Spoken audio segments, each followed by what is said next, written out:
This is a parallel case 25 years apart about two fathers who broke the unwritten vow to protect and serve their families. The similarities of the case are eerie, and the tragedy and pain caused continue to haunt us.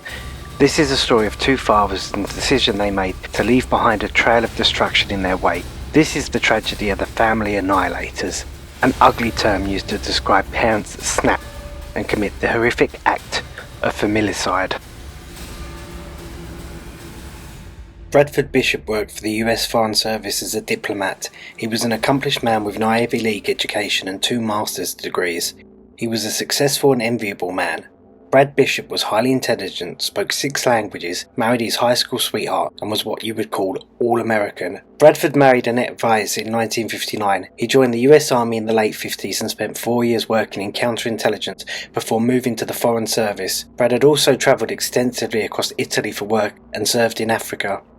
Bishop was on the rise in his career. He had 3 kids and had led state missions in Botswana. However, Bradford's beautiful life would come to an end, a destructive end, and his life on the run would begin in 1976.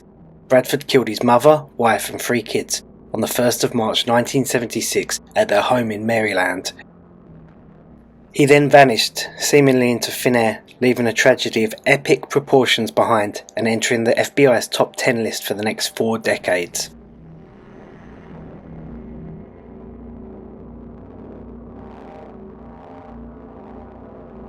Robert William Fisher was a story of fire and brimstone with a young family left inside a burning house. Fisher killed his entire family and then blew up the house, scattering it across the neighbourhood. Bobby, as he was known to friends and family, was born in Brooklyn, New York. Bobby enlisted in the US Navy after high school, later working in the medical industry. Bobby was an avid outdoorsman and a man of nature. Bobby married Mary Cooper in 1987. It wasn't a harmonious marriage, and they were said to often argue over money. Bobby was described as a control freak and emotionally distant. Fisher was said to have been very disappointed in his children for not being the fishing fanatics and outdoorsmen like their macho dad. There were stories of fatherly brutality, throwing his kids into the lake to teach them how to swim. However, at face value, Fisher was a religious and pious man with a beautiful family and a loving mother. Both murders seem to have arisen from intense disappointments in both Fisher and Bishop's life. The crushing disappointments, be they professional or personal, may have been the final contributing factor to the snap in their temperament. While Bishop was passed over for promotions multiple times by a promotion-stingy Foreign Service department, Fisher's life was spiralling, resulting from extramarital affairs, a filing for divorce and a deep fear of abandonment. Fisher's parents divorced in childhood, and this was extremely traumatic for him, and the thought of getting a divorce could have been the tipping factor for Fisher. Both men were struggling to juggle their feelings of failure. Bradford was holding on to his perfect image, but the truth was bleaker. Despite having projected an image of wealth and status, in truth, his mother was largely funding their lifestyle and money was running thin. Bradford was on antidepressants and sleeping pills leading up to the murders, and was seeking therapy with his wife for their marital issues. But the most haunting parallel between Robert Fisher and Bradford Bishop was the fact that they were both never caught for the destruction of their own family. On the day of the murders, Bradford left the State Department the morning of 1st of March 1976 before driving to a shopping mall in Maryland where he bought a hammer and a gas can. He filled his car and the can up with petrol and drove to a hardware store and purchased a shovel. That evening, Bradford bludgeoned his wife, his 3 kids and his mother to death. Bradford took the family dog with him, and some sightings claimed he had a woman described as dark-skinned accompanying him.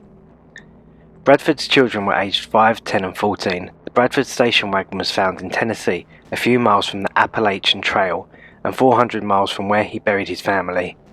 The FBI issued an arrest warrant for Bradford Bishop with the following statement: "The courts will have to determine whether Brad Bishop is guilty of killing his family, but there was enough evidence for a warrant to be issued for his arrest for homicide, based on the fact that there appeared to be premeditation in connection with the events that occurred on March the 1st.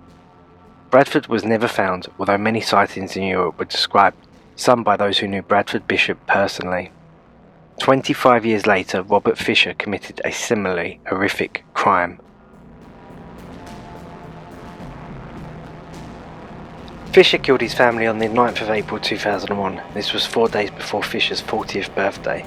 Robert's wife Mary Fisher was shot in the back of the head, and the 2 children had their throats slit.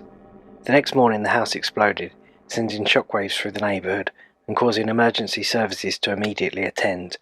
Fisher's family were already dead at the time of the blast. Fisher had left the furnace on, and this caused an accumulation of gas to ignite the entire house. It also gave Fisher a head start to delay law enforcement when carrying out an autopsy on the bodies, as they did not immediately suspect Fisher, but suspected a house explosion. This delay gave Fisher a significant head start to escape. The motive was allegedly to spare his children the pain of divorce, something that traumatised Robert as a child. The fear of abandonment and the hurt from his own childhood came to boil, leading to the most abhorrent decision possible. Fisher then disappeared. The last piece of evidence found was the family dog Blue and Mary's Toyota found abandoned in Young, Arizona. An arrest warrant was issued, charging 3 counts of first-degree murder and 1 count of arson. Fisher was put on the FBI's most wanted list, alongside Bradford, and was profiled on America's Most Wanted, as was Bradford Bishop.